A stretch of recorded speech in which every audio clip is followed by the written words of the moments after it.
Officer of the 1st Battalion. Lieutenant Colonel Burton has over 11 years of experience in the Cav and has known many of the departed enshrined here. I'd like to welcome him to this podium for his remarks. Colonel Burton, sir.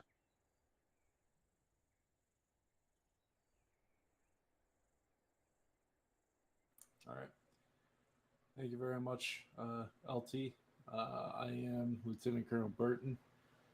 As mentioned, I've been in the CAV for several years now. Did have the pleasure and honor of knowing some of our parted members, most especially Ronnie Coldblood Busey, probably one of the most memorable people I ever met. He was kind of like the granddad of the Cav, although if anybody ever called him granddad, he wouldn't be too happy about it. But he did kind of wear the badge with pride too.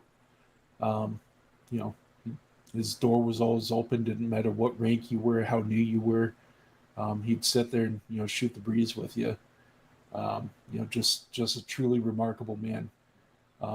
People like Britton and McGehee that we ended up losing along the way. Truly remarkable people that are they're the kind of people that were the glue of everybody around them that kept them together and just befriended everybody. And their losses are tragic, but at the same time, they each left, a part of them behind in the Cav, and in continuing that legacy of brotherhood and camaraderie, and our willingness to be there for each other, we only serve to honor their memory, and continuing to do so is for the betterment of everybody, and also just keeping them alive in our own hearts. So that's really all I have. I'm going to keep it pretty short and sweet today. LT. Thank you, Colonel. Thank you, Colonel, for your words of remembrance. At this time, I'm going to invite those of you who volunteered to speak to share your memories or condolences for the fallen. So come forward when called. Our first remembrance will be delivered by Corporal Dixon.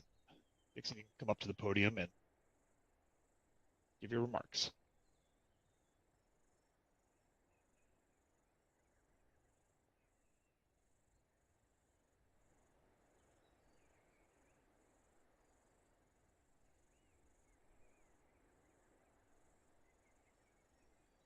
Hello, everyone. So I am Corporal Dixon, and I have been here in the Cav for about a year. And with this, I haven't seen many of the fallen, but there is one particular fallen brother that I wish to speak about, and this is about Private Long. I can't hear you, Dixon. Use Control Tab to adjust to his shout, please. Okay, can you hear me now? Sweet. Okay, so for Daniel Gracino Long, the journey is now beginning, but for us, there is loss, grief, and pain. Every one of us here has been affected, perhaps in small ways or perhaps in other ways, but he has left behind a legacy which I will never forget. But every one of us has seen the dedication that he brought to us, and we lost a soldier way too soon. But in the end, his life mattered for us all. I first remember when I met you on TAC-R. You were in the process of enlisting, and you were really eager to be a part of us. And I was lucky enough to be assigned as your drill instructor, and during your briefing and boot camp, I saw willingness and dedication during this, which I haven't seen as much from other recruits. You would always message me and ask if I wanted to hop on TAC R, and I had so many fun times doing this. I was really excited to transfer to your squad, but sadly, when I became your ASL, disaster struck and we lost not only a dear friend, but a solid trooper. You were a great friend and a great addition to the cab. We all miss you. Rest in peace, Daniel Gracino-Long.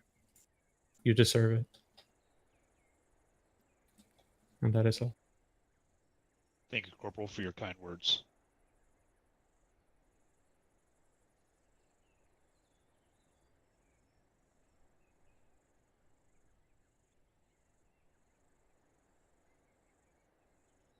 If anyone else would wish to come to the podium and deliver a remark, you are invited at this time.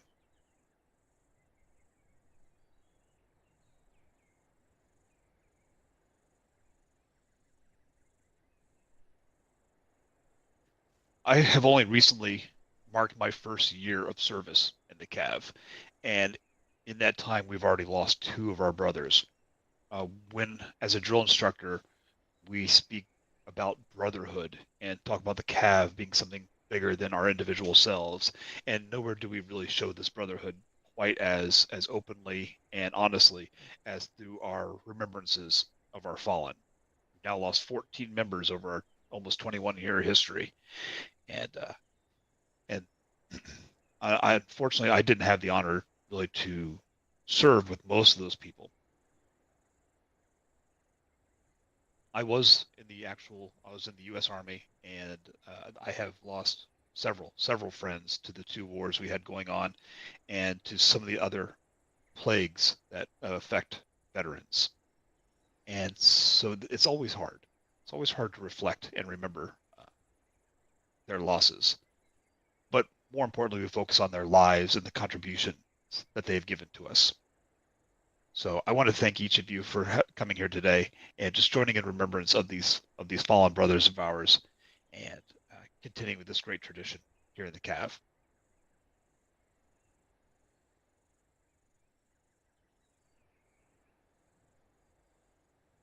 So traditionally, a moment of silent reflection is offered so we may be alone in our own thoughts and enjoy our own memories about the brothers and sisters we have lost along the way. I would like you to please join me now for a moment of silence as we remember our fallen.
Thank you for your silence and your reflection.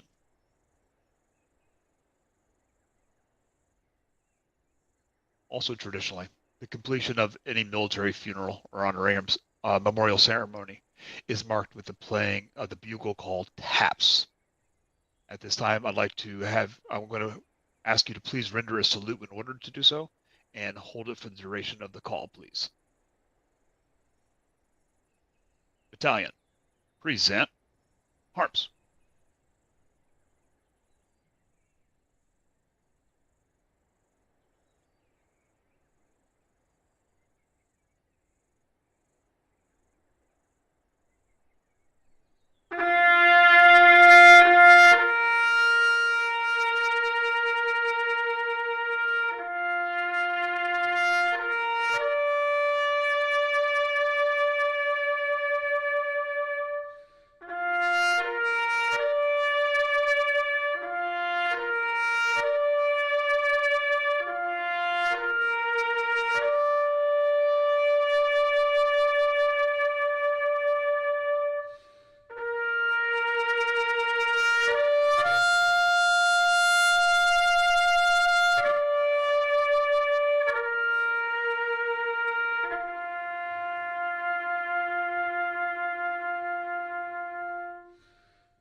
Order.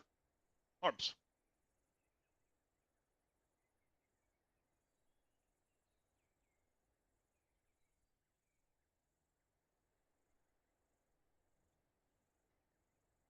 Finally, in conclusion, if you would please direct your eyes skyward to the northwest over the memorial as aviators from 2nd Platoon Alpha Company perform the missing man formation.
Gentlemen, this concludes our ceremony for today. I want to thank each of you personally for taking the time away from your weekend to join us here in honor of our brothers and sisters. I wish to thank our battalion leadership for allowing me and my team the honor of hosting this event. I especially owe a huge debt of gratitude to the volunteers who helped make the event what it is here today. Thank you, and again, thank you all for your respect today. Please go forward in wellness and safety, and keep striving to live by the code and the brotherhood that we in the Cav have created together over the years. You are dismissed.